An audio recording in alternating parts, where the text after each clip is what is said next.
നഴ്സിംഗിലെ ഒരു നഗ്നമായ സത്യം ഇന്ന് ഞാൻ നിങ്ങളോട് വെളിപ്പെടുത്താൻ പോവുകയാണ്. നഴ്സിംഗ് പഠിക്കാൻ ഇറങ്ങുമ്പോൾ നമ്മൾ പല സാധനങ്ങളും മേടിക്കും. അതായത് ബുക്സ്, സ്റ്റെതസ്കോപ്പ്, ഷൂസ്, യൂണിഫോം. പക്ഷെങ്കിൽ നഴ്സിംഗ് ലൈഫിൽ ഏറ്റവും കൂടുതൽ പൈസ ചെലവാക്കുന്ന ഒരു സാധനം എന്താണെന്ന് വെച്ചാൽ ഞാൻ പറയും അത് പെന്നാണ്. ഒരു സാധാരണ മനുഷ്യൻ ഒരു പെൻ മേടിച്ചാൽ അത് ചിലപ്പോൾ മാസങ്ങളോളം ഉപയോഗിക്കാം. നമുക്ക് ഒരു മാസം എന്ന് പറയാം. പക്ഷെങ്കിൽ ഒരു നഴ്സിംഗ് സ്റ്റുഡന്റ് അല്ലെങ്കിൽ മെഡിക്കൽ ഫീൽഡിലുള്ള ഒരാൾ ഒരു പെൻ മേടിച്ചു കഴിഞ്ഞാൽ അതിന്റെ ആയുസ് എന്ന് പറഞ്ഞാൽ ചിലപ്പോൾ ഒരു ഷിഫ്റ്റ് കൊണ്ട് തീരുന്നതായി. രാവിലെ ഡ്യൂട്ടിക്ക് പോകുന്നതിന് മുന്നേ നമ്മൾ പെന്നും കാര്യങ്ങളും എല്ലാം സെറ്റാക്കി നമ്മൾ അവിടെ ചെല്ലും. പക്ഷെങ്കിൽ ഏത് മൊമെന്റിലാണ് ഈ സാധനം മിസ് ആയതെന്ന് പോലും നമുക്ക് മനസ്സിലാവാൻ പറ്റാത്ത രീതിയിലായിരിക്കും ഈ സാധനം നമ്മുടെ കയ്യിൽ നിന്ന് പോകുന്നത്.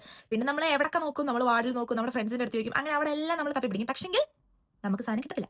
സോ ആസ് യൂഷ്വൽ നമ്മൾ അടുത്ത് നിൽക്കുന്ന ആളുടെ അടുത്ത് ചോദിക്കും ആ പെണ്ണം തരാവുന്നു. പിന്നെ അവർക്കും ആ സാധനം കിട്ടാൻ പോകുന്നില്ല. നമ്മുടെ കയ്യിലിരിക്കുന്ന ഈ സാധനം അടുത്തത് ആരുടെ കയ്യിൽ പോകുന്ന ദൈവത്തിന് മാത്രമേ അറിയത്തുള്ളൂ. നഴ്സിംഗിൽ നിങ്ങളുടെ സ്റ്റെതസ്കോപ്പ് നഷ്ടമായാൽ അത് തിരിച്ചു കിട്ടാൻ ഒരു 99% ചാൻസ് ഉണ്ട്. പക്ഷേ നിങ്ങളുടെ കയ്യിലിരിക്കുന്ന പേന നഷ്ടമായി കഴിഞ്ഞാൽ അതിനൊരു ആദരാഞ്ജലികളും അർപ്പിച്ച് അടുത്തത് മേടിക്കുന്നതായിരിക്കും എന്തുകൊണ്ട് ഉത്തമം. നഴ്സിംഗ് ലൈഫിലെ ഏറ്റവും കൂടുതൽ കാണാതെ പോകുന്നതും നമ്മൾ പൈസ കൊടുത്ത് ഏറ്റവും കൂടുതൽ മേടിച്ചു കൂട്ടുന്നതും അതുപോലെ തന്നെ നമ്മളുടെ കൂടെ വളരെ കുറഞ്ഞ കാലം ജീവിക്കുന്നതുമായ ഒരു സാധനം മാത്രമാണ് ഈ പെൻ എന്ന് പറയുന്നത്. സോ ഗൈസ്, നിങ്ങൾക്ക് ഇത് റിലേറ്റബിൾ ആണെങ്കിൽ പ്ലീസ് ഡു കമന്റ്.